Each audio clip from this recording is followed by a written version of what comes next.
ಎಲ್ರಿಗೂ ನಮಸ್ತೆ. ಶುಭಯೋಗ ಯೂಟ್ಯೂಬ್ ಚಾನಲ್ಗೆ ನಿಮ್ಮೆಲ್ರಿಗೂ ಸ್ವಾಗತ. ನಾನು ಶುಭ ಹೆಗಡೆ. ಶುಭಯೋಗ ಯೂಟ್ಯೂಬ್ ಚಾನೆಲ್ನಿಂದ ನಿಮ್ಮೆದುರು ಬರುವ ಒಂದು ಸರಳ ಆದರೆ ಗಂಭೀರ ಪ್ರಯತ್ನ. ಈ ಚಾನೆಲ್ ಒಂದು ನಿಜವಾದ ಯೋಗದ ಮಾರ್ಗ, ಅಂದರೆ ಆಸನ ಮತ್ತು ಶ್ವಾಸದ ಪಾಠವಷ್ಟೇ ಅಲ್ಲ, ಆತ್ಮದ ಸ್ವರೂಪವನ್ನರಿಯುವ ಒಂದು ನೈಸರ್ಗಿಕ ಮಾರ್ಗ. ಇಲ್ಲಿ ನಾವು ಯೋಗವನ್ನು ಮಾಡುತ್ತೇವೆ, ಉಪನಿಷತ್ತನ್ನು ಕೇಳುತ್ತೇವೆ. ಅದು ದಿನಚರ್ಯೆಯ ಯೋಗವಲ್ಲ, ದಿನದೊಳಗಿನ ಜ್ಞಾನವನ್ನು ಬೆಳಗಿಸಿಕೊಳ್ಳುವ ಯೋಗ. ಈ ಚಾನೆಲ್ನಲ್ಲಿ ಆಸನ, ಪ್ರಾಣಾಯಾಮ, ಧ್ಯಾನ ಎಂಬ 3 ಅಂಗಾಂಗಗಳೊಂದಿಗೆ ಶ್ರದ್ಧೆ, ತತ್ವಬೋಧನೆ ಮತ್ತು ಧ್ಯಾನಾತ್ಮಕ ತಳಮಳ ಕೂಡ ನಮ್ಮ ಧ್ಯೇಯ. ಇದು ಶುಭಯೋಗ ಯೂಟ್ಯೂಬ್ ಚಾನಲ್ನ ಪವಿತ್ರ ಉಪನಿಷತ್ ಧ್ಯಾನಮಾಲೆಯ ಮುಂದಿನ ಅಧ್ಯಾಯ. ಇಲ್ಲಿ ನಾವು ದಿನವೂ ಯೋಗ ಮಾತ್ರವಲ್ಲ, ಜೀವದ ತತ್ವವನ್ನೇ ತಿಳಿಯುವ ಆತ್ಮಪಥವನ್ನು ಪರಿಶುದ್ಧವಾಗಿ ಅನುಸರಿಸುತ್ತಿದ್ದೇವೆ. ನಾವು ಈಗಾಗಲೇ ತಿಳಿದುಕೊಂಡಿದ್ದೇವೆ, ಅನ್ನಮಯ ಶರೀರ ಇದು ಆತ್ಮವಲ್ಲ, ಇದು ತಾತ್ಕಾಲಿಕ ರೂಪ ಮಾತ್ರ. ಆದರೆ ಅದು ನಮ್ಮ ಮೂಲ ಸ್ವರೂಪವಲ್ಲ. ಆದರೆ ಅನ್ನಮಯ ಕೋಶದೊಳಗೆ ಪ್ರಾಣದ ಹೆಜ್ಜೆ ಇದೆ. ಈ ಶ್ಲೋಕ ಬ್ರಹ್ಮಾನಂದವಲ್ಲಿಯ ದ್ವಿತೀಯ ಅನುವಾಕ. ಇದು ನಮ್ಮ ನಿಜವಾದ ಶಕ್ತಿ ಮೌಲ್ಯವನ್ನು ಸ್ಪಷ್ಟಪಡಿಸುತ್ತೆ. ಇಂದು ನಾವು ಆ ಉಸಿರಿನಲ್ಲಿ ಅಡಗಿರುವ ಜೀವನದ ಜ್ಯೋತಿ ಕುರಿತು ಚರ್ಚೆ ಮಾಡಲಿದ್ದೀವಿ. ಅದು ತೈತ್ತರೀಯ ಉಪನಿಷತ್ತಿನ ದ್ವಿತೀಯ ಶ್ಲೋಕ, ಅನ್ಯೋಸ್ಮಾತ್ ಅನ್ನಮಯಾತ್ ಪ್ರಾಣಮಯಃ. ಇದು ಒಂದು ಶ್ಲೋಕವಷ್ಟೇ ಅಲ್ಲ, ಇದು ನಮ್ಮ ದೇಹ ಮತ್ತು ಆತ್ಮದ ನಡುವೆ ಇರುವ ಜೀವದ ಸೇತುಬಂಧ ಎಂಬ ತತ್ವಪಾಠ. ನಾವು ಹೊಟ್ಟೆ ತುಂಬಿದಷ್ಟು ಮಾತ್ರ ಬದುಕುತ್ತಿರಲ್ಲ. ಆ ಊಟ ಹೇಗೆ ಹರಡುತ್ತಿದೆ, ಹೇಗೆ ಚಲಿಸುತ್ತಿದೆ, ಹೇಗೆ ಶರೀರ ಚುರುಕುಗೊಳ್ಳುತ್ತದೆ, ಅದರ ಹಿಂದೆ ಕೆಲಸ ಮಾಡುತ್ತಿರುವ ಶಕ್ತಿ ಪ್ರಾಣ. ಆ ಶಕ್ತಿಯ ನಾಡಿ ನಾವಿಂದು ಅರಿಯಲು ಹೊರಟಿದ್ದೇವೆ. ನಾವು ಅದರ ಬಗ್ಗೆ ತಿಳಿದಾಗ ಪ್ರತಿ ಉಸಿರು ಅರ್ಪಣವಾಗುತ್ತೆ, ಪ್ರತಿ ನಿಶ್ವಾಸವೂ ಧ್ಯಾನವಾಗುತ್ತೆ, ಆಗ ಜೀವನವೇ ಹವನವಾಗುತ್ತೆ. ಇದು ನಾವಿಬ್ಬರೂ ಸೇರಿ ಮಾಡುತ್ತಿರುವ ಜ್ಞಾನ ಯಜ್ಞ. ನಾನು ನಿಮ್ಮ ಜೊತೆ ಇದ್ದೀನಿ, ನೀವು ನನ್ನ ಜೊತೆ ಇದ್ದೀರಾ. ನಮ್ಮ ದೇಹದೊಳಗಿನ ಪ್ರಾಣಶಕ್ತಿಯ ತತ್ವವನ್ನು ಇಂದು ನೋಡೋಣ, ಕೇಳೋಣ, ಅನುಭವಿಸೋಣ. ಈಗ ಈ ಯಾತ್ರೆ ಆರಂಭವಾಗುತ್ತಿದೆ. ಧನ್ಯವಾದಗಳು. ಅನ್ಯೋಸ್ಮಾತ್ ಅನ್ನಮಯಾತ್ ಪ್ರಾಣಮಯಃ ತೇನೈಷ ಪೂರ್ಣಃ ಸ ವೈ ಏಷ ಪುರುಷಃ ರೂಪೇಣೇವ ತಸ್ಯ ಪ್ರಾಣ ಏವ ಶಿರಃ. ವ್ಯಾನ ದಕ್ಷಿಣಪಕ್ಷಃ ಅಪಾನ ಉತ್ತರಪಕ್ಷಃ. ಆಕಾಶ ಆತ್ಮ ಪೃಥಿವೀ ಪುಚ್ಛ ಪ್ರತಿಷ್ಠಾಂ. ಅನ್ಯ ಅಸ್ಮಾತ್. ಅನ್ನಮಯ ಕೋಶದ ಹಿಂದೆಯಿಂದ ಮತ್ತೊಂದು ಆವರಣ ಪ್ರಾಣಮಯ. ಪ್ರಾಣದಿಂದ ರೂಪಿತವಾದ ಶಕ್ತಿಕೋಶ ಪೂರ್ಣಃ. ಆ ಶಕ್ತಿಯಿಂದಲೇ ದೇಹದೊಳಗೆ ಚೇತನವಿದೆ. ಪುರುಷ ರೂಪೇಣೇವ. ಇದು ಜೀವಿತ ರೂಪದಲ್ಲಿ ಪ್ರಕಟವಾಗುವ ವ್ಯಕ್ತಿತ್ವ. ಶಿರಃ ಪ್ರಾಣ, ಉಸಿರಾಟದ ಶಕ್ತಿ. ವ್ಯಾನ ಚಲನಶಕ್ತಿ, ಎಲ್ಲ ಅಂಗಗಳಿಗೆ ಜೀವ ಹರಡುವ ಶಕ್ತಿ. ಅಪಾನ ಕಳಚುವ ಶಕ್ತಿ, ಶುದ್ಧೀಕರಣದ ಶಕ್ತಿ. ಆಕಾಶ ಆತ್ಮ ಶೂನ್ಯದಲ್ಲಿ ವ್ಯಾಪಿಸುವ ಆತ್ಮಸ್ವರೂಪ. ಪೃಥಿವೀ ಪ್ರತಿಷ್ಠಾ, ಸ್ಥೈರ್ಯ, ನೆಲೆ, ಪ್ರಾಣಶಕ್ತಿಗೆ ನೆಲೆಯಾದ ಶರೀರ. ಪ್ರಾಣ ಎಂಬುದು ಕೇವಲ ಉಸಿರಾಟ ಅಲ್ಲ, ಇದು ಜೀವನದ ತತ್ವ. ಇದನ್ನು ಶ್ವಾಸದ ರೂಪದಲ್ಲಿ ಅನುಭವಿಸಬಹುದು ಆದರೆ ಅದು ಪ್ರಪಂಚದ ಎಲ್ಲ ಜೀವಿಗಳಿಗೆ ಹಂಚಿದ ಒಂದು ಅದ್ವಿತೀಯ ಶಕ್ತಿ. ಈ ಶಕ್ತಿ ಇಲ್ಲದೆ ಶರೀರ ಅನ್ನ ಎಂದೇ ಉಳಿಯುತ್ತೆ. ಪ್ರಾಣ ಇಲ್ಲದಿದ್ದರೆ ಹುಟ್ಟಿದ ಶಿಶು ಕೂಡ ಚಲಿಸಲ್ಲ. ಪ್ರಾಣ ಆಕಾಶದಲ್ಲಿ ಉಂಟು, ಆದರೆ ಪೃಥ್ವಿಯಲ್ಲಿ ನೆಲೆಗೈದು ತಾನೂ ಶರೀರದಲ್ಲಿ ವ್ಯಕ್ತವಾಗುತ್ತೆ. ಹಾಗಿದ್ರೆ ಪ್ರಾಣಶಕ್ತಿ ಅಂದರೆ ಏನು? ನಾವು ಉಸಿರಾಡುವ ಶಬ್ದ, ಉಸಿರೆಳೆಯುವ ರೀತಿ, ಆಮ್ಲಜನಕದ ಚಲನೆ ಇವೆಲ್ಲವೂ ಪ್ರಾಣದ ಹೊರಗಿನ ಪ್ರತಿಬಿಂಬ. ಈ ಪ್ರಾಣವನ್ನು ನಾವು ನೋಡೋಕೆ ಸಾಧ್ಯ ಇಲ್ಲ, ತಡೆಯೋಕೆ ಸಾಧ್ಯ ಇಲ್ಲ, ಆದರೆ ಇದರ ಹೋರಾಟವನ್ನು ಅನುಭವಿಸಬಹುದು. ಥೈರಾಯ್ಡ್ ಎಂಬ ಗ್ರಂಥಿ ನಮ್ಮ ದೇಹದ ಮೆಟಬಾಲಿಕ್ ಚಟುವಟಿಕೆಗೆ ಮುಖ್ಯವಾಗಿದೆ. ಅದು ಸರಿಯಾಗಿ ಕೆಲಸ ಮಾಡದಿದ್ದರೆ ಉಸಿರಾಟ, ಶಕ್ತಿ, ಉತ್ಸಾಹ ಇವೆಲ್ಲವೂ ಬದಲಾಗುತ್ತೆ. ಆದರೆ ಉಪನಿಷತ್ತುಗಳು ಹೇಳೋದು ಇನ್ನೊಂದು ಆಳವಾದ ಸತ್ಯವನ್ನು. ಮನುಷ್ಯನ ದೇಹ ಗರ್ಭದಲ್ಲಿ ರಚನೆಯಾಗ್ತಾ ಇದ್ದಾಗ ದೇಹದ ಎಲ್ಲ ಅಂಗಗಳು, ಗ್ರಂಥಿಗಳು ಸಂಪೂರ್ಣವಾಗಿ ಬೆಳೆಯದಿರಬಹುದು. ಆದರೆ ಪ್ರಾಣಶಕ್ತಿ ಅಂದರೆ ಚೈತನ್ಯ ಶಕ್ತಿ ಆಗಾಗಲೇ ಆ ಶರೀರದೊಳಗೆ ಆವರಿಸಿಕೊಂಡಿರುತ್ತೆ. ಅಂದರೆ ಶರೀರದ ಅಂಗಾಂಗಗಳು ಮುಗಿಯುವ ಮೊದಲು ಜೀವ ಚೈತನ್ಯ ಬಂದು ತಾನೇ ಆ ಶರೀರದಲ್ಲಿ ನೆಲೆಗೊಳ್ಳುತ್ತೆ. ಇದು ಉಸಿರು ಬರ್ತಾ ಇದೆ ಎಂಬ ದೃಶ್ಯಕ್ಕಿಂತಲೂ ಸೂಕ್ಷ್ಮವಾಗಿರೋದು. ಈ ಶಕ್ತಿ ಇಲ್ಲದಿದ್ದರೆ ಶರೀರವೂ ಬೆಳೆಯಲ್ಲ. ಇದು ಉಪನಿಷತ್ತಿನ ತತ್ವಕ್ಕೆ ಅನುಗುಣವಾಗಿದ್ದು ಶಾಸ್ತ್ರೀಯ ವಾಕ್ಯ ಇದಾಗಿದೆ: ಆಕಾಶಾತ್ ವಾಯು, ವಾಯೋ ಅಗ್ನಿ, ಅಗ್ನಿರಾಪಃ ಅದ್ಯ ಪೃಥಿವಿ. ಪ್ರಾಣಶಕ್ತಿ ಈ ಸೃಷ್ಟಿಯ ಮೊದಲ ಶಕ್ತಿಯೇ ಆಗಿದೆ. ದೇಹ ಇರೋದಕ್ಕಿಂತ ಮೊದಲೇ ಅದು ಅಸ್ತಿತ್ವದಲ್ಲಿತ್ತು. ಥೈರಾಯ್ಡ್ ಗ್ರಂಥಿ ಉಸಿರಾಟದ ಮೇಲೆ ಪ್ರಭಾವವನ್ನು ಬೀರುತ್ತೆ, ಆದರೆ ಗರ್ಭದಲ್ಲಿರುವ ದೇಹಕ್ಕೆ ಜೀವ ಪ್ರಾರಂಭವಾಗೋದು. ಥೈರಾಯ್ಡ್ ಅಥವಾ ಇತರ ಅಂಗಗಳು ಬೆಳೆಯೋದಕ್ಕಿಂತ ಮೊದಲು ಪ್ರಾಣಶಕ್ತಿ ತಾನೇ ಶರೀರದಲ್ಲಿ ಆವರಿಸಿ ನೆಲೆಗೊಳ್ಳುತ್ತೆ. ಅದು ದೇಹದ ಬೆಳವಣಿಗೆಯ ಆಧಾರ ಶಕ್ತಿಯಾಗಿದೆ. ಉಪನಿಷತ್ತುಗಳು ಪ್ರಾಣವನ್ನು ಶಕ್ತ್ಯಾತ್ಮಕ ತತ್ವ ಎಂದು ತಿಳಿಸುತ್ತೆ. ಶರೀರ, ಇಂದ್ರಿಯ, ಮನಸ್ಸು, ಬುದ್ಧಿ ಇವೆಲ್ಲವನ್ನ ಜಾರಾಗಿಸುವ ಇಂಧನ. ಗೀತೆಯಲ್ಲಿ ಶ್ರೀಕೃಷ್ಣ ಹೇಳ್ತಾರೆ, ಅಹಂ ವೈಶ್ವ ನರೋ ಭೂತ್ವ ಪ್ರಾಣಾಪಾನ ಸಮಾಯುಕ್ತಃ. ಅಂದರೆ ನಾನು ಪ್ರಾಣರೂಪಿಯಾಗಿ ದೇಹದೊಳಗೆ ಎಲ್ಲ ಚಲನೆಗಳನ್ನು ನಡೆಸ್ತೀನಿ. ಎಲ್ಲ ಜೀವಿಗಳಲ್ಲೂ ಒಂದೇ ಪ್ರಾಣ. ಹಕ್ಕಿಗಳು ಹಾರತ್ತೆ, ಮೀನುಗಳು ಈಜುತ್ತೆ, ಮನುಷ್ಯನು ಯೋಚಿಸ್ತಾನೆ. ಆದರೆ ಅವರಲ್ಲಿರುವ ಚಲನೆ ಶಕ್ತಿ, ಉತ್ಸಾಹ, ಸ್ಪಂದನೆ ಒಂದೇ ಮೂಲದಿಂದ ಬಂದಿದೆ, ಅದೇ ಪ್ರಾಣ. ಅದನ್ನೇ ಉಪನಿಷತ್ತುಗಳು ಏಕಂ ಪ್ರಾಣಶಕ್ತಮಯಂ ವಿಶ್ವಂ ಎನ್ನುವ ಮೂಲಕ ಸೂಚಿಸುತ್ತೆ. ಉಪನಿಷತ್ತಿನ ಭಾಷೆಯಲ್ಲಿ ಅನ್ನಂ ಜರಾಯೇತ್ ಪ್ರಾಣ ತತ್ಪೂರ್ಣಃ.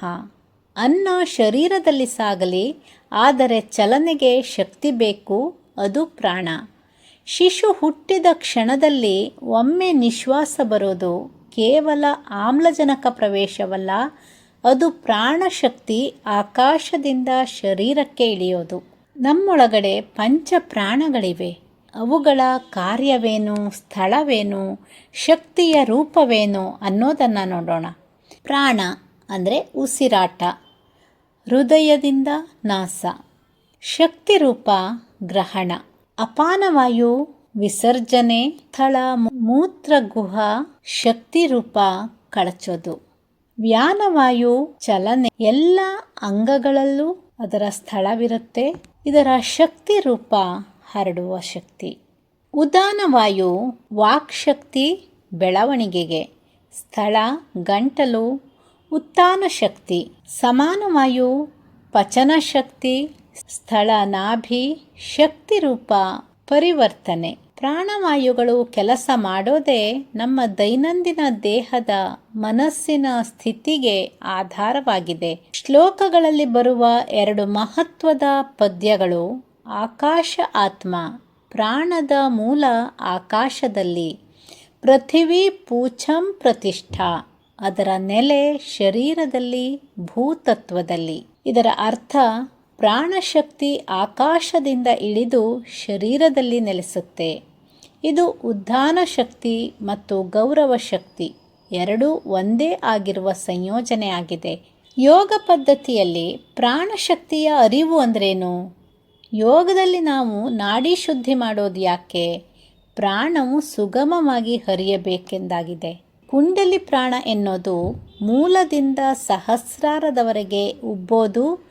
ಆದರೆ ಪ್ರಾಣ ಚಲಿಸುತ್ತಿದೆಯಾದರೆ ಮಾತ್ರ ಅದು ಸಾಧ್ಯ. ಪ್ರಾಣ ಶುದ್ಧವಾದಾಗ ಮನಸ್ಸು ಶುದ್ಧವಾಗುತ್ತೆ. ಮನಸ್ಸು ಶುದ್ಧವಾದಾಗ ಬುದ್ಧಿ ಶಾಂತವಾಗುತ್ತೆ. ಅಲ್ಲಿ ಆತ್ಮದ ಪ್ರಕಾಶ ಸ್ಪಷ್ಟವಾಗತ್ತೆ. ಇಂದು ನ್ಯೂರಾಲಜಿ, ಲಸಿಕಾ ಶಕ್ತಿ, ಎಂಡೋಕ್ರೈನ್ ಗ್ಲ್ಯಾಂಡ್ಸ್ ಇವು ಎಲ್ಲವೂ ಈ ಜೀವ ಚೈತನ್ಯವನ್ನು ವೈಜ್ಞಾನಿಕ ಭಾಷೆಯಲ್ಲಿ ಗುರುತಿಸ್ತಾ ಇವೆ. ಮಾನಸಿಕ ತಾಣತೆ, ಕ್ರೋಧ, ಆತಂಕ ಇವೆಲ್ಲವೂ ಪ್ರಾಣಶಕ್ತಿಯ ಹರಿವಿನ ತೀವ್ರತೆಗೆ ಅವಲಂಬಿತವಾಗಿರುತ್ತೆ. ಋಷಿಗಳ ಕಥೆಯಲ್ಲಿ ಪ್ರಾಣದೇವತೆ ದೇಹವನ್ನು ಬಿಟ್ಟಾಗ ಎಲ್ಲ ಇಂದ್ರಿಯ ಶಕ್ತಿಗಳು ಛಿನ್ನವಾಗುತ್ತೆ. ಮತ್ತೆ ಪ್ರಾಣ ಪುನಃ ಪ್ರವೇಶಿಸಿದಾಗ ಶರೀರ ಉಚಿತವಾಗಿ ಕೆಲಸ ಮಾಡುತ್ತೆ. ಪ್ರಾಣವಂತಿಕೆ ನನಗಿದೆ, ಆದರೆ ನಾನು ಪ್ರಾಣವಲ್ಲ. ನಾನು ಪ್ರಾಣವನ್ನು ನೋಡುವ ಆತ್ಮಸಾಕ್ಷಿ. ಉಪನಿಷತ್ತು ಇಲ್ಲಿ ತೊಡಗಿಸಲು ಪ್ರಾರಂಭಿಸುತ್ತೆ. ಈಗ ನೀನು ಅನ್ನಮಯ ಅಲ್ಲ, ಪ್ರಾಣಮಯವೂ ಅಲ್ಲ. ಈ ಪ್ರಾಣವನ್ನು ನೋಡುವ ಪ್ರಜ್ಞಾತ್ಮನು ನೀನು. ಇದರಿಂದಾಗಿ ನಾವು ಈ ಶ್ಲೋಕದಲ್ಲಿ ಪ್ರಪಂಚದ ಮೊದಲಾದ ಅಂತಃಕರಣ ದ್ವಾರವನ್ನು ಪ್ರವೇಶಿಸ್ತೀವಿ. ಪ್ರಾಣ ಎಂದರೆ ಆಕಾಶದಲ್ಲಿ ಹುಟ್ಟಿದ ಶುದ್ಧ ಚೈತನ್ಯ ಶಕ್ತಿ. ಪೃಥ್ವಿಯಲ್ಲಿ ನೆಲೆಗೊಂಡ, ಶರೀರದಲ್ಲಿ ಜೀವರೂಪದಲ್ಲಿ ವ್ಯಕ್ತವಾದ ಶಕ್ತಿ. ಉಸಿರಾಟ, ಚಲನೆ, ಶುದ್ಧೀಕರಣ, ಉತ್ಸಾಹ, ಶಕ್ತಿ ಇವೆಲ್ಲವೂ ಪ್ರಾಣದ ವಿಭಿನ್ನ ಮುಖಗಳಾಗಿವೆ. ಆದರೆ ನಾನು ಈ ಪ್ರಾಣವಲ್ಲ. ನಾನು ಈ ಪ್ರಾಣವನ್ನೇ ನೋಡುವ ಪರಮಾತ್ಮನ ಪ್ರತಿಬಿಂಬ. ಇಲ್ಲಿ ಉಸಿರಾಟವಲ್ಲ, ಪ್ರಾಣದ ಜ್ಞಾನವೇ ಯೋಗದ ನಿಜವಾದ ಪ್ರವೇಶ ಬಾಗಿಲಾಗಿದೆ. ಹಾಗಿದ್ರೆ ಪ್ರಾಣಾಯಾಮ ಎಂದರೇನು? ಪ್ರಾಣ ಪ್ಲಸ್ ಆಯಾಮ ಅಂದರೆ ಪ್ರಾಣಶಕ್ತಿಯ ವ್ಯಾಪ್ತಿ, ಅವಧಾನ, ಅನುಭವ. ಈ ಶ್ಲೋಕದ ತಾತ್ಪರ್ಯದಲ್ಲಿ ಆಕಾಶ ಆತ್ಮ, ಪ್ರಾಣವು ಆಕಾಶದಂತೆ ಎಲ್ಲೆಡೆ ಹರಡುವ ಶುದ್ಧ ಚೈತನ್ಯ. ಇದು ನಮ್ಮ ದೇಹದಲ್ಲಿ ಉಸಿರಿನ ಮೂಲಕ ನುಗ್ಗಿ ಮನಸ್ಸಿನಲ್ಲಿ ಜ್ಞಾನದಂತೆ ಬೆಳೆಯುತ್ತೆ. ಹೀಗಾಗಿ ಪ್ರಾಣಾಯಾಮ ಅಂದರೆ ಉಸಿರನ್ನು ನಿಯಂತ್ರಿಸೋದಲ್ಲ, ಪ್ರಾಣದ ಚೈತನ್ಯವನ್ನು ಪರಿಚಯಿಸಿಕೊಳ್ಳುವ ದಾರಿಯಾಗಿದೆ. ಇಡ, ಪಿಂಗಳ, ಸುಷುಮ್ನ ಈ ನಾಡಿಗಳು ಪ್ರಾಣಶಕ್ತಿಯ ಹೆದ್ದಾರಿಗಳು. ಪ್ರಾಣ ಶಿರ, ವ್ಯಾನ ದಕ್ಷಿಣ ಪಕ್ಷ, ಅಪಾನ ಉತ್ತರ ಪಕ್ಷ. ಇವು ದೇಹದೊಳಗಿನ ವ್ಯವಸ್ಥಿತ ನಾಡಿ ಹರಿವಿನ ಮೂಲಕ ಕಾರ್ಯವನ್ನು ನಿರ್ವಹಿಸುತ್ತೆ. ಇಡಾನಾಡಿ ಚಂದ್ರಶಕ್ತಿ ಎಡನಾಸಿಕೆಯಿಂದ ಉಸಿರಾಟ, ಮೃದುವಾದ ಮನೋಭಾವವನ್ನು ನೀಡುತ್ತೆ. ಪಿಂಗಳ ನಾಡಿ ಸೂರ್ಯ ಶಕ್ತಿಯನ್ನು ಹೊಂದಿದೆ, ಬಲನಾಸಿಕೆಯಿಂದ ಉಸಿರಾಟ, ಕ್ರಿಯಾಶೀಲತೆ. ಸುಷುಮ್ನ ನಾಡಿ ಜ್ಞಾನಶಕ್ತಿ, ಮಧ್ಯಮ ನಾಡಿ ಧ್ಯಾನಶೀಲತೆಯ ದಾರಿ. ಈ ಶ್ಲೋಕದ ಪ್ರಾಣ, ವ್ಯಾನ, ಅಪಾನ ಈ ನಾಡಿಗಳ ಸಹಾಯದಿಂದಲೇ ವ್ಯಕ್ತವಾಗುತ್ತೆ. ಈ ಪ್ರಾಣಾಯಾಮಗಳು ಈ ಶ್ಲೋಕದ ತತ್ವಕ್ಕೆ ದೇಹದ ಮೂಲಕ ಅನುಭವದ ಸೇತುವೆಯಾಗಿದೆ. ಉಜ್ಜಯಿ ಪ್ರಾಣಾಯಾಮ ಆಕಾಶಾತ್ಮ ಅನುಭವವನ್ನು ನೀಡುತ್ತೆ. ಗಂಟಲಲ್ಲಿ ಶಬ್ದ ಮಾಡುತ್ತಾ ಗಾಳಿಯ ಹರಿವಿನಂತೆ ಉಸಿರೆಳೆಯೋದು. ಈ ಪ್ರಾಣಾಯಾಮ ಆಕಾಶದ ಶುದ್ಧ ಶಕ್ತಿಯನ್ನು ಒಳಗೆಳೆದು ತಲೆಯೊಳಗೆ ನಿಶ್ಚಲತೆಯನ್ನು ತರುತ್ತೆ. ಧ್ಯಾನದ ನಡುವಿನಲ್ಲಿ ಪ್ರಾಣ ಏವ ಶಿರಃ ಎಂಬ ಶಬ್ದದ ಅನುಭವ ದಟ್ಟವಾಗುತ್ತೆ. ಇಡ ಅಪಾನ ಶಕ್ತಿಯ ಶುದ್ಧತೆ, ಪಿಂಗಲ ವ್ಯಾನ ಶಕ್ತಿಯ ಚಲನಶೀಲತೆ. ಎರಡರ ಸಮತೋಲನ ಸುಷುಮ್ನ ಪ್ರವೇಶದ ದಾರಿಯಾಗಿದೆ. ಈ ಪ್ರಾಣಾಯಾಮದಿಂದ ದೇಹದ ದಕ್ಷಿಣ ಮತ್ತು ಉತ್ತರ ಪಕ್ಷಗಳು ವ್ಯಾನ ಮತ್ತು ಅಪಾನ ಸಮಾನವಾಗಿ ಚಲಿಸುತ್ತೆ. ಇದನ್ನು ಅನುಭವಿಸುವ ಶ್ರದ್ಧೆಯಿಂದಲೇ ಈ ಶ್ಲೋಕ ಜೀವಂತವಾಗುತ್ತೆ. ಇನ್ನು ಮೂರನೇದಾಗಿ ಭ್ರಮರಿ ಪ್ರಾಣಾಯಾಮ. ರೂಪೇಣೇವ ಪುರುಷಃ ಅನುಭವವನ್ನು ನೀಡುತ್ತೆ. ಶಬ್ದದಿಂದ ಶಕ್ತಿಯೊಳಗಿನ ರೂಪವಿಲ್ಲದ ರೂಪವನ್ನು ಕಂಡುಹಿಡಿಯುತ್ತೆ. ಇದು ಮನಸ್ಸನ್ನು ಶಬ್ದದ ಮೂಲಕ ಆಂತರಿಕವಾಗಿ ಆಕರ್ಷಿಸಿ ಶಾಂತಗೊಳಿಸುತ್ತೆ. ಪ್ರಾಣವು ಶಬ್ದದಿಂದ ರೂಪವನ್ನು ಪಡೆಯುತ್ತೆ. ಅಂದರೆ ಪ್ರಾಣಶಕ್ತಿ ಉಸಿರಿನಲ್ಲಿ ಶಬ್ದದ ಮೂಲಕ ಹೊರಬರುತ್ತೆ, ಉಚ್ಚಾರಣೆಯಲ್ಲಿ, ಜಪದಲ್ಲಿ, ಧ್ವನಿಯಲ್ಲಿ. ಅದು ಜ್ಞಾನ ರೂಪ. ಅಂದರೆ ಈ ಪ್ರಾಣಶಕ್ತಿ ಶಬ್ದದ ಮೂಲಕ ಹೊರಬಂದು ಜ್ಞಾನ ರೂಪದಲ್ಲಿ ಪರಿವರ್ತಿತವಾಗುತ್ತೆ. ಶಬ್ದ ಬ್ರಹ್ಮ ಎಂದರೆ ಶಬ್ದದ ಮೂಲಕ ಬ್ರಹ್ಮವನ್ನು ತಿಳಿಯಬಹುದು. ಪ್ರಾಣಶಕ್ತಿ ಎಂದರೆ ಜೀವದ ಚೈತನ್ಯ ಶಕ್ತಿ. ಈ ಎರಡು ಮಿಲನವಾದಾಗ ಶಬ್ದದ ಮೂಲಕ ಪ್ರಾಣಶಕ್ತಿ ಜ್ಞಾನ ರೂಪವನ್ನು ಪಡೆಯುತ್ತೆ. ಉಜ್ಜಯಿ ಅಥವಾ ಭ್ರಮರಿ ಪ್ರಾಣಾಯಾಮ ಶಬ್ದ ಇರುವ ಉಸಿರಾಟ, ಶಬ್ದದ ಧ್ವನಿಯಿಂದ ಧ್ಯಾನ. ಇಲ್ಲಿ ಶಬ್ದದಲ್ಲಿ ಇರುವ ಪ್ರಾಣಶಕ್ತಿ ಧ್ಯಾನಿಯಾಗಿ ಜ್ಞಾನದಂತಹ ಶಾಂತ ರೂಪವನ್ನು ಪಡೆಯುತ್ತೆ.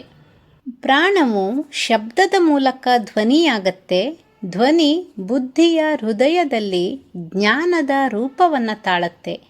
ಇದು ಜ್ಞಾನ ರೂಪ ಎಂದು ಹೆಸರಾಗುತ್ತೆ. ಶ್ಲೋಕ ಉಚ್ಚಾರಣೆ ಮತ್ತು ಪ್ರಾಣಾಯಾಮ ಇವೆರಡೂ ಸೇರಿದಾಗ ಪ್ರಾಣದ ಆಧ್ಯಾತ್ಮಿಕ ಧ್ಯಾನವಾಗುತ್ತೆ. ಅನ್ಯೋಸ್ಮಾತ್ ಅನ್ನಮಯಾತ್ ಪ್ರಾಣಮಯಃ ತೇನೈಷ ಪೂರ್ಣಃ ಸ ವೈ ಏಷ ಪುರುಷಃ ರೂಪೇಣೇವ ತಸ್ಯ ಪ್ರಾಣ ಏವ ಶಿರಃ ವ್ಯಾನಃ ದಕ್ಷಿಣ ಪಕ್ಷಃ ಅಪಾನ ಉತ್ತರ ಪಕ್ಷಃ ಆಕಾಶ ಆತ್ಮ ಪೃಥ್ವಿ ಪುಚ್ಛಂ ಪ್ರತಿಷ್ಠಾ. ಇದನ್ನು ಪಠಿಸುವಾಗ ಉಸಿರನ್ನು ಒಳಗೆ ತಗೊಳ್ಳುವಾಗ ಆಕಾಶ ಆತ್ಮ ಅಂದರೆ ನಾನು ಆಕಾಶದಂತಿದ್ದೇನೆ.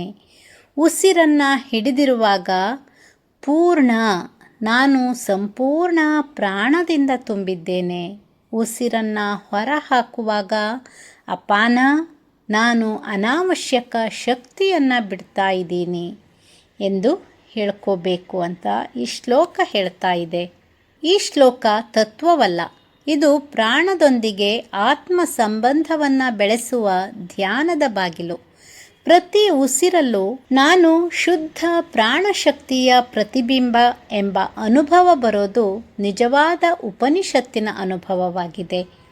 ಪ್ರಾಣೋ ನ ಶ್ವಾಸೋ ಮಾತ್ರ ಜೀವೋ ನ ಕೇವಲ ದೇಹ ಪ್ರಾಣೋಮಯೋ ಹಂಸಃ ಶುದ್ಧೋಹಂ ಪ್ರಾಣಧ್ಯಾನ ಶ್ರದ್ಧವಾನ್. ಅಂದರೆ ಪ್ರಾಣ ಎನ್ನುವುದು ಕೇವಲ ಉಸಿರಾಟವಲ್ಲ, ನಾನು ಕೇವಲ ಈ ದೇಹವೂ ಅಲ್ಲ, ನಾನು ಕೇವಲ ಉಸಿರಾಡೋ ಶರೀರವಲ್ಲ, ನಾನು ಕೇವಲ ಹಸಿವು ತಿರುಕಿನಲ್ಲಿ ಓಡೋ ಜೀವಿಯೂ ಅಲ್ಲ, ನಾನು ಪ್ರಾಣಶಕ್ತಿಯಿಂದ ಬಾಳುವ, ಜ್ಞಾನದಿಂದ ಹಾರುವ ಹಂಸನಂತೆ. ನಾನು ಶುದ್ಧನು, ಪ್ರಾಣ ಧ್ಯಾನದಲ್ಲಿ ಶುದ್ಧ ಪೂರ್ವಕನಾಗಿರುವ ಆತ್ಮನು ಎನ್ನುವ ಅರ್ಥವನ್ನು ನೀಡುತ್ತೆ ಈ ಶ್ಲೋಕ. ಪ್ರಾಣ ಅಂದರೆ ಉಸಿರಲ್ಲ, ಅದು ಜೀವಶಕ್ತಿ. ದೇಹ ಜೀವವಲ್ಲ, ಅದು ಒಂದು ರೂಪ. ಹಂಸ ಅಂದರೆ ಆತ್ಮ ಸಾಕ್ಷಾತ್ಕಾರದ ಸಂಕೇತ. ಹಂಸಃ ಸೋಹಂ, ನಾನು ಬ್ರಹ್ಮನೊಂದಿಗೆ ಏಕತೆಯ ಹಂಸ. ಶುದ್ಧೋಹಂ, ನಾನು ಶುದ್ಧ ಚೈತನ್ಯ. ಶ್ರದ್ಧಾವಾನ್, ನಾನು ಧ್ಯಾನದಲ್ಲಿ ಶ್ರದ್ಧೆ ಹೊಂದಿದ್ದೇನೆ, ಸಿದ್ಧವಾಗಿದ್ದೇನೆ. ಇಷ್ಟು ಚೆನ್ನಾಗಿ ಈ ಶ್ಲೋಕವನ್ನು ಅರ್ಥ ಮಾಡಿಕೊಂಡಾಗ ಇದು ಯೋಗ ಧ್ಯಾನದ ಅಂತಿಮ ಶ್ರದ್ಧಾ ಮಂತ್ರವಾಗುತ್ತೆ. ಪ್ರತಿ ಶ್ವಾಸದಲ್ಲಿ ಈ ಭಾವನೆಯೊಂದಿಗೆ ನೀವು ಇದನ್ನು ಪಠಿಸಿದರೆ ಶಬ್ದದ ಹಿಂದೆ ಅನುಭವ ಮೂಡುತ್ತೆ. ಇದು ಪ್ರಾಣಮಯ ಶ್ಲೋಕದ ಅಂತಃಪಥದ ದೀಪವಾಗುತ್ತೆ. ಪ್ರಾಣ ಮತ್ತು ವಿಜ್ಞಾನ ಎರಡೂ ಕೂಡ ಮರೆಮಾಡದ ಶಕ್ತಿಯಾಗಿದೆ. ಇಂದಿನ ವಿಜ್ಞಾನ ಪ್ರಾಣ ಶಬ್ದವನ್ನು ನೇರವಾಗಿ ಬಳಸದೆ ನಾಡಿ ಶಕ್ತಿ ಅಥವಾ ನರ್ವ್ಸ್ ಇಂಪಲ್ಸಸ್, ಜೀವಶಕ್ತಿ, bio energy, vital force, autonomic nerve system ಅಂದರೆ ಸ್ವಾಯತ್ತ ನರಮಂಡಲ ಎಂದು ವಿವರಿಸುತ್ತೆ. ಇವೆಲ್ಲವನ್ನು ಉಪನಿಷತ್ತುಗಳಲ್ಲಿ ಪ್ರಾಣ ಎಂಬ ಒಂದು ಶಬ್ದದಲ್ಲಿ ತಿಳಿಸಲಾಗಿದೆ. ನಾಡಿಮಂಡಲ ನಮ್ಮ ದೇಹದ ಎಲ್ಲ ಚಲನೆಗಳು, ಸಂವೇದನೆಗಳು, ಪ್ರತಿಕ್ರಿಯೆಗಳು ನಾಡಿಗಳ ಮೂಲಕ ನಡೆಯುತ್ತೆ. ಈ ನಾಡಿಯೊಳಗೆ ಹರಿಯುವ ವಿದ್ಯುತ್ ಸ್ಪಂದನೆಗಳು ವಿಜ್ಞಾನಕ್ಕೆ ತೋರುವ ಪ್ರಾಣದ ವ್ಯಕ್ತೀಕರಣವಾಗಿದೆ. ಎರಡನೇದಾಗಿ ಜೀವಕೋಶಗಳು. ಪ್ರತಿಯೊಂದು ಜೀವಕೋಶವು ಜೀವಂತವಾಗಿರೋದು, ಉಸಿರಾಡ್ತಾ ಇರುತ್ತೆ, ಆಮ್ಲಜನಕದಿಂದ ಶಕ್ತಿ ಉತ್ಪತ್ತಿಯಾಗ್ತಿರತ್ತೆ. ಇವೆಲ್ಲವೂ ಕೂಡ ಜೀವಶಕ್ತಿಯಿಂದ ನಡೀತಿರುತ್ತೆ. ಇದು ಮೈಟೋಕಾಂಡ್ರಿಯಾ ಎಂಬ ಕೋಶಾಂಗದಿಂದ ಆಗುತ್ತೆ. ಇದನ್ನು ವಿಜ್ಞಾನಿಗಳು power house of the cell ಅಂತ ಹೇಳ್ತಾರೆ. ಆದರೆ ಉಪನಿಷತ್ತಿನಲ್ಲಿ ಈ ಶಕ್ತಿಯ ಮೂಲವೇ ಪ್ರಾಣ ಎನ್ನಲಾಗಿದೆ. ಶ್ವಾಸಕ್ರಿಯೆ. ಉಸಿರಾಟದ ಗತಿಯು, ಶರೀರದ ಆಂತರಿಕ ವ್ಯವಸ್ಥೆಯ ನಿಯಂತ್ರಣವು ಈ ಎರಡೂ ಪ್ರಾಣವಾಯುಗಳ ಸಮತೋಲನದಿಂದಲೇ ಸ್ಥಿರವಾಗುತ್ತೆ. ಹಾಗಿದ್ರೆ ಪ್ರಾಣಶಕ್ತಿಯ ಸಮತೋಲನ ಅಂದ್ರೇನು? ಉಸಿರಾಟ ಸಮತೋಲನವಾಗಿದ್ದಾಗ ಮಾನಸಿಕವಾಗಿ ಶಾಂತಿಯಿಂದಿರೋಕ್ಕೆ ಸಾಧ್ಯ. ನರಮಂಡಲ ನಿಶ್ಚಲದ ಸಮತೋಲನ ಬಿಪಿಯನ್ನು ಸಮತ್ವದಲ್ಲಿಡಿಸುತ್ತೆ. ಪ್ರಾಣವಾಯುವಿನ ಹರಿವು ಸರಿಯಾಗಿದ್ದಾಗ ಉಜ್ಜೆಯ ಉಸಿರಾಟ ಸುಗಮವಾಗತ್ತೆ. ಅಪಾನ ಸಮತೋಲನವಾಗಿದ್ದಾಗ ಜೀರ್ಣಕ್ರಿಯೆ ಸುಧಾರಣೆಯಾಗತ್ತೆ. ವ್ಯಾನ ಚುರುಕಾದಾಗ ದೇಹ ಚಟುವಟಿಕೆಯಿಂದ ಶಕ್ತಿಶಾಲಿಯಾಗಿರುತ್ತೆ. ನಾಡಿ ಶುದ್ಧತೆಯಲ್ಲಿದ್ದಾಗ ಋತುಚಕ್ರ, ಹಾರ್ಮೋನ್ ಸಮತೋಲನವಾಗಿರುತ್ತೆ. ಅನಿಯಮಿತ ಉಸಿರಾಟ ಆಕ್ಸಿಜನ್ ಮಟ್ಟವನ್ನು ಕುಗ್ಸುತ್ತೆ. ಆಕ್ಸಿಡೇಟಿವ್ ಸ್ಟ್ರೆಸ್, ಕೋಶದ ಹಾನಿಯಾಗತ್ತೆ. ಬಿಪಿಯ ಏರಿಳಿತ, ಆತಂಕದ ಅಲೆಗಳು ನರ್ವ್ ಸಿಸ್ಟಮ್ ಇಂಬ್ಯಾಲೆನ್ಸಿಂದ ಆಗತ್ತೆ. ಪ್ರಾಣಾಯಾಮದಿಂದ ನಮ್ಮ ನಾಡಿ ಮಂಡಲ ಶಮನೆಯಾಗುತ್ತೆ, ಉಸಿರಾಟವು ಆಳವಾಗುತ್ತೆ, ಜೀವಕೋಶಗಳಲ್ಲಿ ಆಕ್ಸಿಜನ್ ಪೂರೈಕೆ ಹೆಚ್ಚುತ್ತೆ, ಹೃದಯದ ಪ್ರಜ್ಞೆ ಸ್ಥಿರಗೊಳ್ಳುತ್ತೆ. ಇದನ್ನು ವೇದ ಮತ್ತು ವಿಜ್ಞಾನ ಎರಡೂ ಒಪ್ಪುತ್ತೆ. ಪ್ರಾಣಶಕ್ತಿ ಎನ್ನುವುದು ಕೇವಲ ಭಾವನೆ ಅಲ್ಲ, ಅದು ದೇಹದಲ್ಲಿ ಕಾರ್ಯರೂಪದಲ್ಲಿ ಧಾರಾಳವಾಗಿ ವ್ಯಕ್ತವಾಗುತ್ತಿರೋ ವೈಜ್ಞಾನಿಕ ಸತ್ಯ. ಈ ಶಕ್ತಿಯನ್ನು ಅರಿತು, ಪ್ರೀತಿಸಿ, ಧ್ಯಾನಿಸಿ ನಮ್ಮ ಯೋಗ ಮಾರ್ಗದೊಳಗೆ ಆತ್ಮ ಸಾಕ್ಷಾತ್ಕಾರದ ದಾರಿ ಬೆಳಕಾಗುತ್ತೆ. ಇನ್ನು ಈ ಶ್ಲೋಕಕ್ಕೆ ಅನ್ವಯವಾಗುವ ಒಂದು ಪೌರಾಣಿಕ ಕಥೆಯನ್ನು ನೋಡೋಣ. ಹನುಮಂತನ ಪ್ರಾಣಶಕ್ತಿಯ ಕಥೆಯನ್ನು ನೋಡೋಣ. ರಾಮಾಯಣದಲ್ಲಿ ಲಕ್ಷ್ಮಣ ಮೇಘನಾಥನ ಶಕ್ತಿ ಬಾಣದಿಂದ ಗಾಯಗೊಂಡು ಪ್ರಾಣ ಸಂಕಟದಲ್ಲಿ ಬಿದ್ದಿದ್ದ. ಅವನ ದೇಹ ಇದ್ದರೂ ಪ್ರಾಣಶಕ್ತಿ ನಿಧಾನವಾಗಿತ್ತು. ಅಂಗಗಳು ನಿಷ್ಕ್ರಿಯವಾಗ್ತಾ ಇದ್ವು. ಅನ್ನಮಯ ಕೋಶ ಮಾತ್ರ ಉಳಿದಿದ್ರೂ ಅದರಲ್ಲಿ ಪ್ರಾಣ ಪೂರ್ತಿ ಇಲ್ಲದಿದ್ದಾಗ ಅದು ಶರೀರ ಮಾತ್ರವಾಗಿ ಬಿಟ್ಟಿತ್ತು. ಆ ಸಂದರ್ಭದಲ್ಲಿ ರಾಮ ಹೇಳ್ತಾನೆ, ಹನುಮಂತ, ಹಿಮವಂತದಿಂದ ಸಂಜೀವಿನಿ ತಂದು ಇವನ ಪ್ರಾಣವನ್ನು ಜೀವಂತಗೊಳಿಸು. ಹನುಮಂತ ತನ್ನ ಶಕ್ತಿಯ ಪರಾಕಾಷ್ಠೆಯಲ್ಲಿ ಹಾರ್ತಾನೆ. ಆಕಾಶವನ್ನು ದಾಟ್ತಾನೆ. ದಕ್ಷಿಣದಿಂದ ಉತ್ತರದವರೆಗೆ ಅಂದರೆ ವ್ಯಾನ ಅಪಾನ ತನ್ನ ಪ್ರಾಣಶಕ್ತಿಯಿಂದ ಜೀವನ ಹುಡುಕ್ತಾನೆ. ಆತನ ಹೃದಯದಲ್ಲಿ ಭಕ್ತಿಯ ಪ್ರಾಣವಾಯು ಹೊಳಿತಾ ಇರುತ್ತೆ. ಹನುಮಂತ ಮೌಲ್ಯಮಾಪಕವಾಗಿ ಕೇವಲ ಒಂದು ಔಷಧಿ ತರುವವನಲ್ಲ. ಅವನ ನಾವಿಕತೆಯ ಶಕ್ತಿ ಶ್ರದ್ಧೆ ಶಕ್ತಿ, ಪ್ರಾಣಶಕ್ತಿಯ ನಿಶ್ಚಲ ಹರಿವು. ಅವನು ಸಂಜೀವಿನಿಯನ್ನು ತಂದಾಗ ಲಕ್ಷ್ಮಣನ ದೇಹದಲ್ಲಿ ಅಪಾನ ವ್ಯಾನ ಪ್ರಾಣಶಕ್ತಿಗಳು ಪುನಃ ಪ್ರವೇಶಿಸುತ್ತೆ. ಹನುಮಂತ ಸಂಜೀವಿನಿಯನ್ನು ತಂದದ್ದು ಕೇವಲ ಔಷಧಿಯಲ್ಲ, ಅವನ ಭಕ್ತಿ, ಪ್ರಾಣಶಕ್ತಿ, ಶ್ರದ್ಧೆ ಮತ್ತು ಜ್ಞಾನರೂಪದ ಹಾರಾಟ. ಇವೆಲ್ಲವೂ ಪ್ರಾಣಮಯ ಕೋಶದ ಜೀವನ ತತ್ವವನ್ನು ಮನುಷ್ಯನಿಗೆ ಉದಾಹರಣೆಯಾಗಿ ತೋರಿಸುತ್ತೆ. ನಾವು ಈಗ ಪಠಿಸ್ತಾ ಇರೋ ಈ ಶ್ಲೋಕ ನಮ್ಮ ಶರೀರದಲ್ಲಿನ ಪ್ರಾಣಶಕ್ತಿಯ ಸ್ಥಿತಿಗಳನ್ನು ತತ್ವಪೂರ್ವಕವಾಗಿ ವಿವರಿಸುತ್ತೆ. ಈ ತತ್ವವನ್ನು ರಾಮಾಯಣದಲ್ಲಿ ಹನುಮಂತನು ತನ್ನ ಶಕ್ತಿಯ ಮೂಲಕ ಜೀವಂತವಾಗಿ ತೋರಿಸ್ತಾನೆ. ಅವನಲ್ಲಿ ಪ್ರಾಣಶಕ್ತಿ ಕೇವಲ ಉಸಿರಲ್ಲ, ಅದು ಆಕಾಶದಂತೆ ಹರಿದ ಭಕ್ತಿ. ಜ್ಞಾನ, ಶ್ರದ್ಧೆ, ಶಕ್ತಿ. ಈ ಶ್ಲೋಕವು ರಹಸ್ಯವಾದ ತತ್ವ ಚಿಂತನವನ್ನು ನೀಡ್ತಾ ಇದೆ. ಅನ್ನಮಯ ಕೋಶಕ್ಕಿಂತ ಅಂತರವಾಗಿ ಇರುವ ಮತ್ತೊಂದು ಪದರವೇ ಪ್ರಾಣಮಯ ಕೋಶ. ಇಲ್ಲಿ ಉಪನಿಷತ್ತು ನಮಗೆ ಹೇಳುತ್ತೆ, ದೇಹವನ್ನೇ ನಾನೆಂದು ತಿಳಿಬೇಡ, ಅನ್ನದಿಂದ ನಿರ್ಮಿತವಾದ ಈ ಶರೀರದೊಳಗೆ ಪ್ರಾಣಶಕ್ತಿ ಎಂಬ ಜ್ಯೋತಿ ಅಡಗಿದೆ.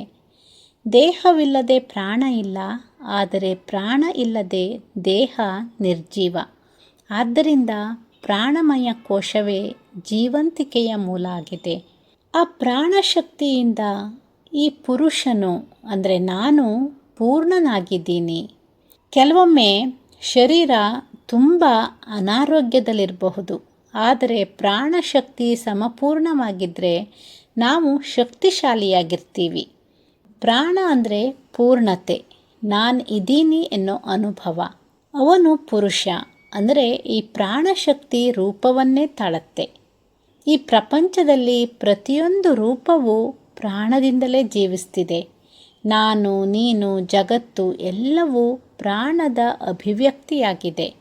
ವೈಜ್ಞಾನಿಕವಾಗಿ ಹೇಗೆಂದರೆ DNA, RNA ಕೋಶಗಳು ಎಲ್ಲವೂ ಪ್ರಾಣಶಕ್ತಿಯ ಕಾರ್ಯಕ್ರಮವನ್ನು ರೂಪವಾಗಿಸುತ್ತೆ. ಅವನಿಗೆ ಪ್ರಾಣವೇ ತಲೆ ಅಂದರೆ ಅಭಿವೃದ್ಧಿಯ ಶ್ರೇಷ್ಠ ಭಾಗ ತಲೆ. ಪ್ರಾಣವೇ ಈ ತಲೆಯ ನಿರ್ಧಾರಕ ಶಕ್ತಿ. ಯಾವ ಪ್ರಾಣಿ ಹೆಚ್ಚು ಪ್ರಾಣಶಕ್ತಿಯಿಂದ ಚುರುಕಾಗಿರುತ್ತೋ ಅದಕ್ಕೆ ಚಿಂತನೆ ಸ್ಪಷ್ಟವಾಗಿದೆ. ಈ ಶ್ಲೋಕದಲ್ಲಿ ತಲೆ ಅಂದರೆ ಜ್ಞಾನ ಕೇಂದ್ರ, ಪ್ರಾಣ ಅಂದರೆ ಬುದ್ಧಿಗೆ ಬೆಳಕು ನೀಡೋ ಶಕ್ತಿ. ವ್ಯಾನವಾಯು ದಕ್ಷಿಣ ಬದಿಯಂತೆ ಹರಡುತ್ತೆ, ಅಪಾನ ಉತ್ತರದ ಬದಿಗೆ ಹರಡುತ್ತೆ. ಇಲ್ಲಿ ಪಕ್ಷ ಅಂದರೆ ರೆಕ್ಕೆ ಅಂದರೆ ಈ ದೇಹವು ಒಂದು ಹಕ್ಕಿಯಂತೆಯೇ ಪ್ರಾಣವು ಎರಡು ಭಾಗಗಳಲ್ಲಿ ಚಲಿಸುತ್ತೆ. ದಕ್ಷಿಣ ವ್ಯಾನವಾಯು, ಉತ್ತರ ಅಪಾನವಾಯು. ದಕ್ಷಿಣ ವ್ಯಾನವಾಯು ಶಕ್ತಿಯನ್ನು ಹರಡುತ್ತೆ, ಉತ್ತರ ಅಪಾನವಾಯು ಶುದ್ಧೀಕರಿಸುತ್ತೆ. ಇಡ, ಪಿಂಗಳ ನಾಡಿಗಳು ಈ ವ್ಯಾನ ಅಪಾನ ಶಕ್ತಿಗಳ ಮಿತಿಭಾಗವಾಗಿದೆ. ಈ ಕೋಶದ ಆತ್ಮ ಆಕಾಶ. ಆಕಾಶ ಅಂದರೆ ಆವರಣ, ಎಲ್ಲವನ್ನ ಹೊಳೆಯುವ ಸ್ಥಳ.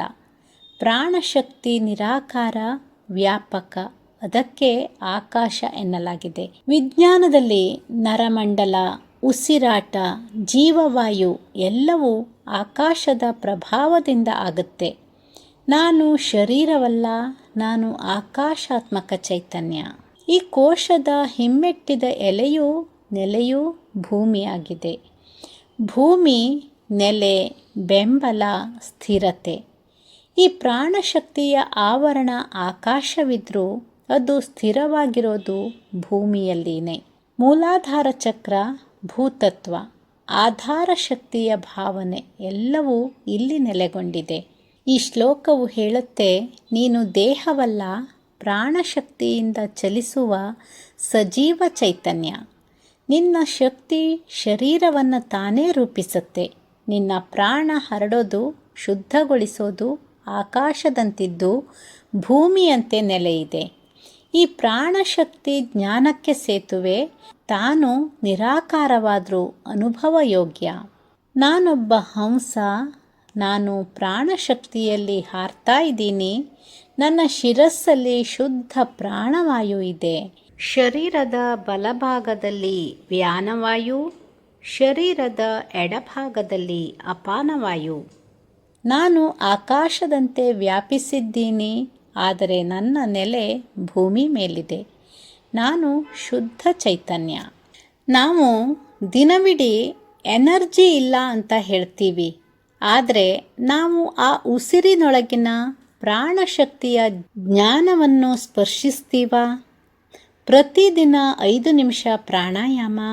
ಪ್ರತಿ ಉಸಿರಿನಲ್ಲಿ ನಾನು ಪ್ರಾಣಶಕ್ತಿಯ ಪ್ರತಿಬಿಂಬ ಎಂಬ ಭಾವನೆ, ಇದು ನಮ್ಮ ಶಕ್ತಿಯನ್ನು ಹೊಸದಾಗಿ ಚುರುಕುಗೊಳಿಸುತ್ತೆ. ಇದು ಕೇವಲ ಧ್ಯಾನಾಸನದಲ್ಲ, ನಿಮ್ಮ ಮಕ್ಕಳಿಗೆ ಊಟ ತಿನ್ನಿಸುವಾಗ, ನಿಮ್ಮ ಕೆಲಸದ ಮೋಜಿನಲ್ಲಿ ಒತ್ತಡವನ್ನು ಅನುಭವಿಸ್ತಿರುವಾಗ, ಅಡುಗೆ ಮಾಡ್ತಾ ಇರುವಾಗ, ನಡುಗೆಯಲ್ಲಿ ಪ್ರತಿಯೊಂದು ಕ್ಷಣದಲ್ಲಿ ಪ್ರಾಣವಾಯು ಹರಿತಾ ಇರುತ್ತೆ ಎನ್ನುವ ಅರಿವಿನಿಂದ ಮಾಡಿದ್ರೆ ಆ ಕ್ಷಣವೇ ಧ್ಯಾನವಾಗುತ್ತೆ. ದೈಹಿಕ ಶಕ್ತಿ ಮೀರಿದ ಮನೋಬಲ, ಇದು ಪ್ರಾಣಮಯ ಶಕ್ತಿ. ನಾವು ಅನೇಕ ಸವಾಲುಗಳನ್ನು ಎದುರಿಸ್ತೀವಿ. ದೇಹದ ಅಸಹನೆ, ಮಾನಸಿಕ ಒತ್ತಡ, ವೈಯಕ್ತಿಕ ವ್ಯಥೆ. ಈ ಶ್ಲೋಕ ನಮಗೆ ಸ್ಮರಿಸುತ್ತೆ, ನಿನ್ನ ಶಕ್ತಿ ನಿನ್ನ ಮಾಂಸಪೇಶಿಗಳಲ್ಲಿ, ನಿನ್ನ ಪ್ರಾಣ ಶಕ್ತಿಯಲ್ಲಿದೆ. ಅದು ಆಕಾಶದಷ್ಟು ವಿಶಾಲವಾಗಿದೆ. ಈ ಆಧುನಿಕತೆಯಲ್ಲೂ ಶುದ್ಧ ಪ್ರಾಣ ಸಂಸ್ಕೃತಿ ಸಾಧ್ಯ. ನಿಮ್ಮ ಕೆಲಸ ಟೈಟಾಗಿದೆ, ನಿಮ್ಮ ದಿನಚರಿ ಯಂತ್ರದಂತಿದೆ. ಅದರ ನಡುವೆ ಪ್ರತಿಯೊಂದು ಗಂಟೆಗೆ 1 ನಿಮಿಷ ಕಣ್ಣು ಮುಚ್ಚಿ ಈ ಶ್ಲೋಕದ ಒಂದು ಸಾಲನ್ನು ಉಚ್ಚರಿಸಿ. ಆಕಾಶಾತ್ಮ, ನಾನು ಆಕಾಶದಂತಿದ್ದೇನೆ. ಈ ಮಂತ್ರ ನಿಮ್ಮ ಮನಸ್ಸಿಗೆ ಪ್ರಾಣದ ಶುದ್ಧ ಲಹರಿಯನ್ನು ಹರಿಸುತ್ತೆ. ನಮ್ಮ ಮಕ್ಕಳಿಗೆ ಪ್ರಾಣದ ಬಗ್ಗೆ ಕಲಿಸೋಣ. ಇಂದಿನ ಮಕ್ಕಳು ಬ್ಯಾಟ್ರಿ ಚಾರ್ಜ್ ಬಗ್ಗೆ ಎಷ್ಟು ಜಾಗರೂಕರಾಗಿರ್ತಾರೆ, ಆದರೆ ಪ್ರಾಣಶಕ್ತಿ ಎನ್ನೋದನ್ನೇ ಕೇಳಿರಲ್ಲ. ಅದಕ್ಕೆ ನಾವು ಈ ಶ್ಲೋಕದ ಅರಿವಿನಿಂದ ಪಾಠವನ್ನೇ ರೂಪಿಸಬೇಕು.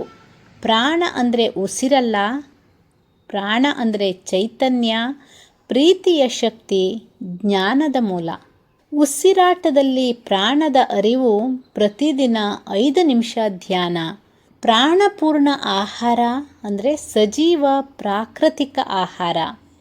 ಶುದ್ಧ ನಡಿಗೆ, ನಿಸರ್ಗದಲ್ಲಿ ನಡೆಯೋದು. ಪ್ರಾಣ ಶ್ಲೋಕ ಉಚ್ಚಾರಣೆ, ಈ ಶ್ಲೋಕದ ಪ್ರತಿದಿನ ಪಠಣ ಅಥವಾ ಮನನ. ಇವು ನಾವು ಪ್ರತಿದಿನ ಅನುಷ್ಠಾನದಲ್ಲಿರಿಸಿಕೊಳ್ಳೋದು, ಅಭ್ಯಾಸದಲ್ಲಿರಿಸುವ ಕ್ರಮವಾಗಿದೆ. ನೀವು ಪ್ರಾಣದ ಜ್ಞಾನವನ್ನು ನಿಮ್ಮ ದೇಹದಲ್ಲಿ ಅನುಭವಿಸಿದ್ರೆ ನೀವು ದೇಹವಲ್ಲ ಎಂಬ ಸತ್ಯ ಸ್ಫುರಿಸುತ್ತೆ. ನೀವು ಶುದ್ಧ ಚೈತನ್ಯ, ನೀವು ಆಕಾಶಾತ್ಮ, ನೀವು ಪ್ರಾಣಶಕ್ತಿಯ ರೂಪ ಸ್ವರೂಪ. ಇಂದಿನ ಶ್ಲೋಕ ನಿಮಗೆ ಜೀವನದ ಹೊಸ ದೃಷ್ಟಿಕೋನವನ್ನು ನೀಡಿದೆಯಾ? ನಿಮಗೆಲ್ಲ ಇಂದಿನಿಂದ ಪ್ರತಿ ಉಸಿರು ಪವಿತ್ರವಾಗಿರಲಿ.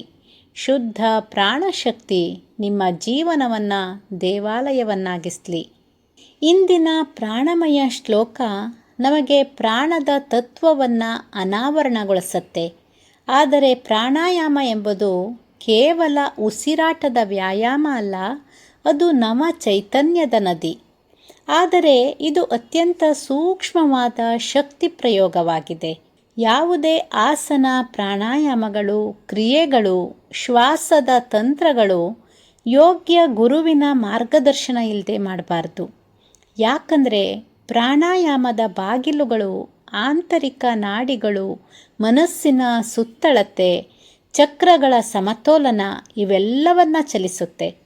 ನಾವು ಅದನ್ನು ಎಳೆಯೋದಿಲ್ಲ, ನಾವೇ ಆ ಶಕ್ತಿಗೆ ಶ್ರದ್ಧೆಯಿಂದ ಸಲ್ತೀವಿ.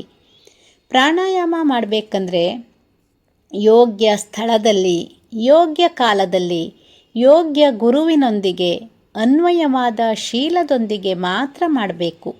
ಇಲ್ಲವಾದರೆ ಇದು ಉಪಶಮನಕ್ಕಿಂತ ಹೆಚ್ಚು ಅಸಮತೋಲನವನ್ನು ಉಂಟು ಮಾಡಬಹುದು. ಇದನ್ನು ಉಪನಿಷತ್ತುಗಳು ಸೂಕ್ಷ್ಮವಾಗಿ ಎಚ್ಚರಿಸುತ್ತೆ. ಪ್ರಾಣಾಯಾಮ ಪ್ರಾಣದ ಆಯಾಮ. ಅದು ವೈಜ್ಞಾನಿಕ, ಆಧ್ಯಾತ್ಮಿಕ ಹಾಗೂ ಆತ್ಮವಿಸ್ತಾರದ ಮಾರ್ಗ. ಆದ್ದರಿಂದ ತಮಗೆ ತಾವೇ ಮಾಡದೆ ಗುರುಪದದ ಶರಣಾಗಿ ಚಲಿಸೋದು ನಿಜವಾದ ಶ್ರದ್ಧೆಯ ದಾರಿ. ಇಂದಿನ ಪ್ರಾಣಮಯ ಶ್ಲೋಕದಲ್ಲಿ ನಾವು ಕೇಳಿದ ಶಬ್ದಗಳು ಕೇವಲ ಧ್ವನಿಗಳಲ್ಲ, ಅವು ನಮ್ಮೊಳಗಿನ ಜೀವಶಕ್ತಿಯ ಸ್ಪಂದನೆಗಳಾಗಿವೆ. ಅವು ಶ್ವಾಸದೊಳಗೆ ಹರಿದು ಬಂದರೆ ಅದು ತತ್ವವಾಗತ್ತೆ. ಅವು ದೈನಂದಿನ ಬದುಕಿನಲ್ಲಿ ಉಳಿಯುತ್ತೆ ಎಂಬ ವಿಶ್ವಾಸ ಇದೆ. ನಮ್ಮಲ್ಲಿ ಈ ಶಕ್ತಿಯು ಯಾವಾಗಲೂ ಇತ್ತು. ಈ ಶ್ಲೋಕದ ಪ್ರತಿ ಅಕ್ಷರ, ನಮ್ಮ ಪ್ರತಿ ಉಸಿರಿನಲ್ಲಿ ಅದನ್ನು ಮತ್ತೆ ನೆನಪಿಸುವ ಆಮಂತ್ರಣ. ನೀವು ಯೋಗಾಭ್ಯಾಸದಲ್ಲಿ ಹೊಸಬರಿರಲಿ ಅಥವಾ ಸಾಧಕರಿರಲಿ, ಈ ಶ್ಲೋಕ ನಿಮ್ಮ ಮುಂದಿನ ಪ್ರತಿ ಉಸಿರಿಗೆ ಬೆಳಕು ಕೊಡಲಿ. ನಿಮಗೆ ಈ ಹಾದಿಯಲ್ಲಿ ಜೊತೆಗಾರರು ಬೇಕಾದರೆ ನಮ್ಮ ಶುಭಯೋಗ ಆನ್ಲೈನ್ ತರಗತಿಗಳು ಹೃದಯಪೂರ್ವಕವಾಗಿ ಪ್ರತಿದಿನ ನಿಮ್ಮ ಜೊತೆ ಸಾಗುತ್ತೆ. ಇಲ್ಲಿಯವರೆಗೆ ಕೂಡಿದ್ದೆಲ್ಲರಿಗೂ ಧನ್ಯವಾದಗಳು. ಈ ವಿಡಿಯೋ ನಿಮಗೊಂದು ಧ್ಯಾನ ಪ್ರೇರಣೆಯ ಕ್ಷಣವಾಯಿತೆಂದರೆ ಇನ್ನಷ್ಟು ಪ್ರಾಣಪೂರ್ಣ ವಿಷಯಗಳಿಗೆ ನಮ್ಮ ಶುಭಯೋಗ ಯೂಟ್ಯೂಬ್ ಚಾನಲ್ಗೆ ಸಮಯದಿದ್ದಾಗ ಭೇಟಿ ನೀಡಿ. ಇನ್ನು ಬೆಳಗಿನ ವಾತಾವರಣದಂತೆ ಆಳವಾದ ಶಾಂತಿಯಲ್ಲಿ ಹೊಸ ದಿನದಲ್ಲಿ ಉಸಿರಿನಲ್ಲಿ ಮತ್ತೆ ಭೇಟಿಯಾಗೋಣ.